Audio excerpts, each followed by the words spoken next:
Mae Jemison is an American astronaut who is also the first African American.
Mae Jemison is an American astronaut who is also the first African American woman to travel in space.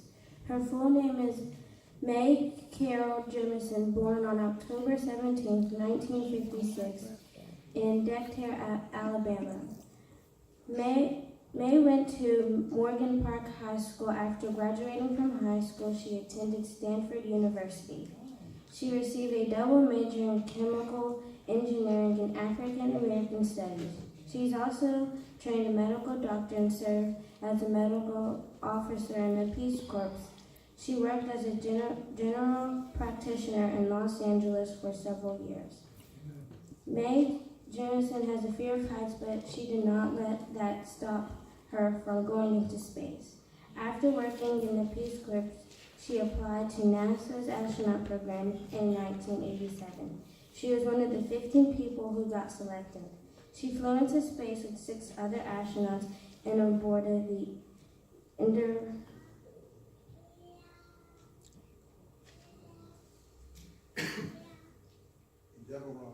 Endeavour mission STS-47 on September 12, 1992.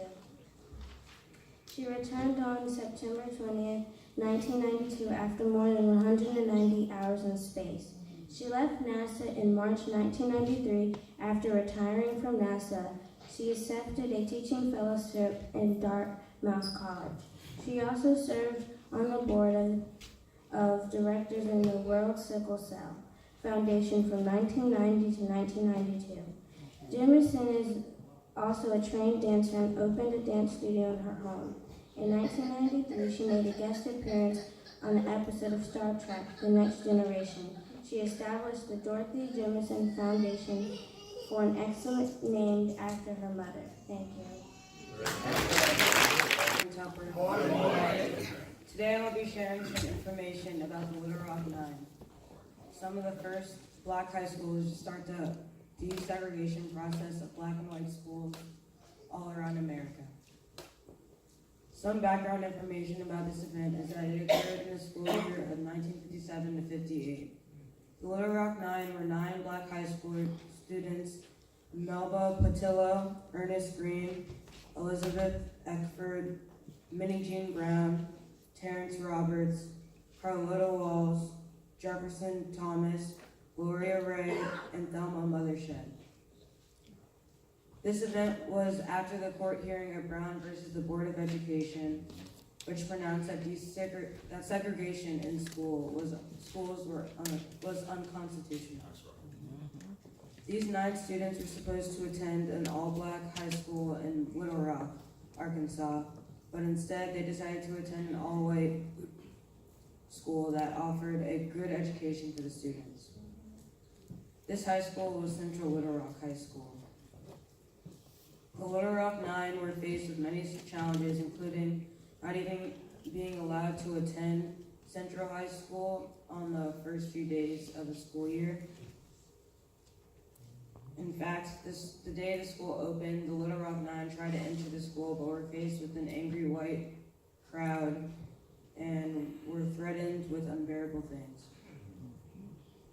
Not only this, but the governor of Arkansas ordered the National Guard to not guard the Little Rock Nine as they tried to enter the school the first day, but to make sure they didn't get in the school. The Little Rock Nine were finally able to attend the school on September 23rd, 1957. This, although was a very tough year for the children. One student, Minnie Jean Brown, fought back against the racial discrimination of white students at Central and ended up expelled for it. After this incident, there were only 8 of the Little Rock Nine still in Central.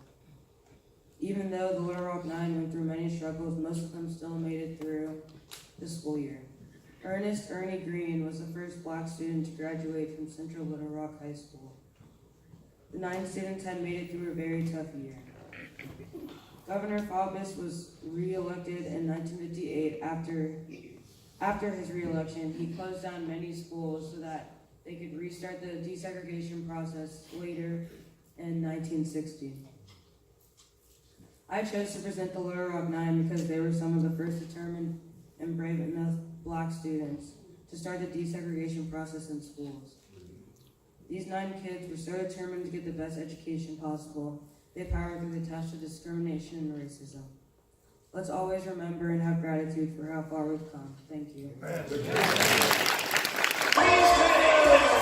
man in the league's made 10 threes in a game this year till now. Not really for that. They just degraded into it. He's shot it from across the park station. Where is my unlimited range? Let's see what Curry does here. Everybody's back, doesn't bother him. He's trying to stay with them. Steph!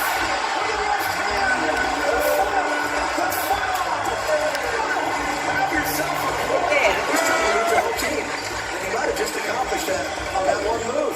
high roll off the front rim. Well, don't for it. Steph 3. Got it! How about that play? Lift him on the deck. You want to see a dribble move? Watch this one. Double behind your back, knock it down, and the bench is loving it. Coming out, Chris Paul takes it out under the basket and suddenly goes 2 times behind his back to leave Paul on the ground and then finishes it off. Steph the deep 3. I think that's what was fun with that. He works on these shots. Look how far he is. I mean, that's a 3-on-3 league's 4-pointer. Ahead to Curry. Curry sets fire, puts it up. Bang! Steph Curry from way downtown. And the first half comes to an end in dramatic fashion. Curry trying to work behind screens. Kentucky by Harden shoots over. No, he didn't. Curry is fully on a shooting ability. They do have a timeout. Decide not to use it. Curry, way downtown. Bang! Bang! Oh, what a shot from Curry! With 6/10 of a second remaining. Curry slips it even behind the back. Fires a tire. Oh, and hits it! That's the largest play of the game. If that's not the top 10 plays, and you can make the case for number 1. There are less guys that can do that than they can windmill dunk, tomahawk dunk. That's a special play by a special talent.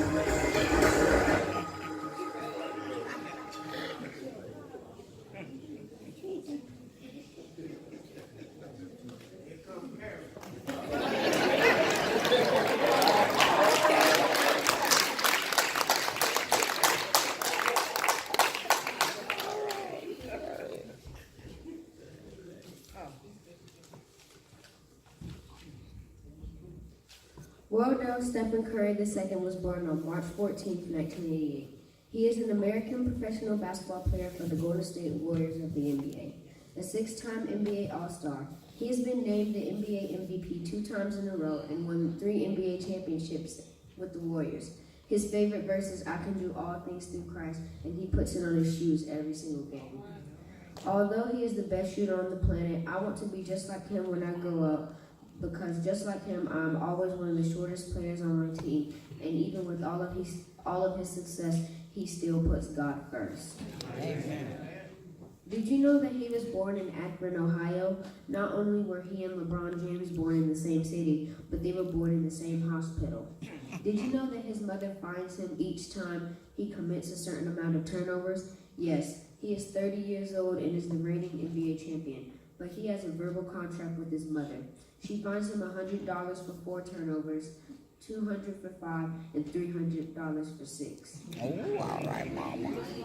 Did you know that Muggsy Bogues was his favorite NBA player growing up? He told the Big League that he admired Bogues, the NBA's shortest player of all time and his father's former teammate. Did you know that he wears number 30 to honor his dad? Did you know that he met his teammate Kevin Durant at an AAU event whenever he was just 10 years old? Did you know that he is my favorite basketball player and I want to be even better than him when I grow up? All right.